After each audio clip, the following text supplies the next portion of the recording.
Hello everyone welcome back to मानादार blog. আজি হৈছে মঙ্গলবাৰ আৰু এতিয়া বাজি গৈছে আবেলি 4টা। এয়া যোৱাকালি মাছ এপিচ ভাজিয়ে ইয়াৰ কাহিখন ৰেডি কৰি দিছোঁ। দুপৰীয়া মই কেনেকেনো বনাওঁ বলক আপোনালোকৰ লগত শ্বেয়াৰ কৰোঁ। এয়া দেখিছেই নহয় বেঙেনা এটা পুৰি লৈছোঁ। আৰে ভাই আছে কিহৰ কিহৰ ফাইবা ইকনমিক্সৰ আৰু কাইলৈৰ পিছত আৰু এইফালে লিজা মানে ভতিজাজনী আহি গ'ল, তাই 12ৰ এক্সাম দিব, তাকে অকণ বুজ ল'লোঁ। এতিয়া আছোঁ মই কিটচেনত আৰু ভাবিছোঁ আজি অকণমান মাছটো অকণমান বেলেগ ধৰণে বনাওঁ বলক আপোনালোকৰ লগত শ্বেয়াৰ কৰোঁ। সকলোৱে জানে তথাপিতো বনাইছোঁ যেতিয়া দেখাই দিওঁ। যদি ভাল পায়, যদি খোৱা নাই তেনেহ'লে খাব পাৰে আপোনালোকে। বলক বেঙেনা পুৰি আছোঁ, একদম মাছ বেছি নহয় অকণমান মাছ, সেইকাৰণে বস্তু মই কমাই লৈছোঁ। আৰু গমটো পাইছে এফালে মই বেঙেনা পুৰি আছোঁ আৰু লগতে মাছো ভাজি আছোঁ। আজিৰ ৰেচিপিটো কিহেৰে হয় বলক অকণমান দেখাই দিওঁ, একদম ইজিকৈ।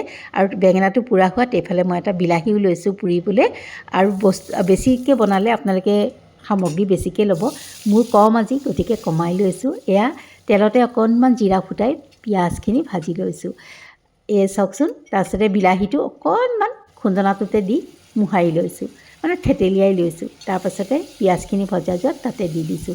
আৰু বিলাহীটো যিহেতু পূৰা আছেই, সিজি আছেই, গতিকে বৰ সময় ভাজিব নালাগে, অলপ কম জুইতে ঢাকনা মাৰি অকণমান তথাপিতো ভাজি লৈছোঁ গলি যোৱালৈকে। আৰু তাৰপাছতে আদা নহৰু অকণমান থেতেলাই লৈছিলোঁ, সেইখিনিও দি দিছোঁ।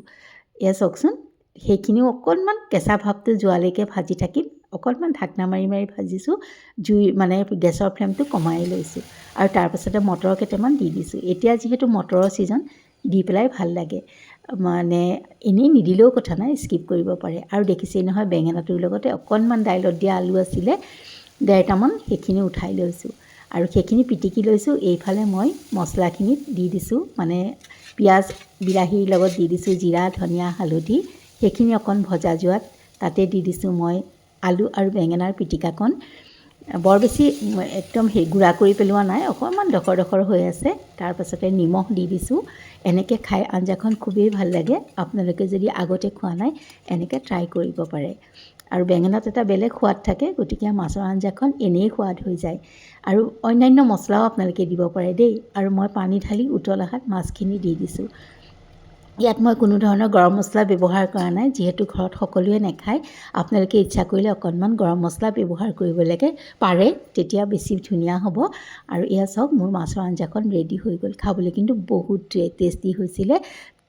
আৰু অকণমান প্লেটিং কৰিও দেখাই দিছোঁ। এইফালে আছিলে ভাজি এখন, লগতে দিছোঁ মাছৰ আঞ্জা। মাছৰ আঞ্জা থাকিলে অন্য বিশেষ একো বস্তু নালাগে। আৰু এয়া মোৰ প্লেট ৰেডি হৈ গ'ল। এয়া পকা মিঠৈ লাৰু অকলে অকলে বনালে। মই এটা খালোঁ, মই খালোঁ, এয়া খাই আছোঁ, ধুনীয়া হৈছে। আৰু এইফালে মায়ে বনাই আনিলে পকা মিঠৈ লাৰু, বহুত টেষ্টি হৈছে। অকলে অকলে বনালে, সেইখিনি সময় ময়ো বৰ ব্যস্ত আছিলোঁ, নহ'লে অকণমান আপোনালোকক ভিডিঅ' কৰি দেখাই দিলোঁ হয় মায়েনো কেনেকৈ লাৰুকেইটা বনালে। আৰু তেন্তে আজিলৈ